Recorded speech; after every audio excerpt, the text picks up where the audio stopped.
Alors c'est un projet très ambitieux, donc qui doit sortir de façon très simple, destiné à tout public et qui tourne autour de la gestion de carrière et de la recherche d'emploi. Les gens décrochent vite, donc il faut arriver à faire en sorte qu'ils soient tenus par l'écran, que la chose soit légère, soit courte, changer le décor très souvent.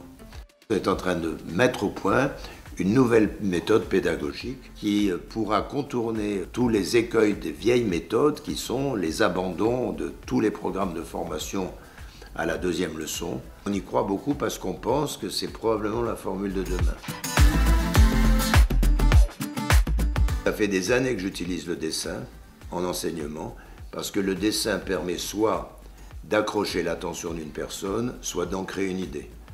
Et l'idéal, c'est que le même dessin puisse accrocher l'attention et ancrer l'idée. On a choisi de prendre des dessins qui sont des personnages extrêmement simples. On a réussi à trouver, très difficile à trouver, un artiste ligne claire. On a choisi de faire un personnage au trait, le plus simple possible, mais avec quand même une énorme palette d'expressions. Ce qui fait qu'en 2 coups de trait, on peut avoir un personnage en colère, un personnage sympathique, qui peut faire beaucoup de choses finalement.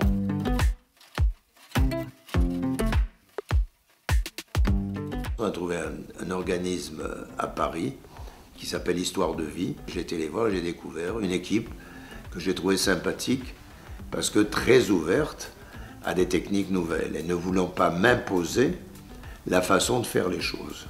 Et j'ai senti, c'était la première fois où face à une société de communication, j'avais le droit de parler. J'ai trouvé beaucoup de liberté d'action, beaucoup d'ouverture d'esprit, beaucoup d'humilité.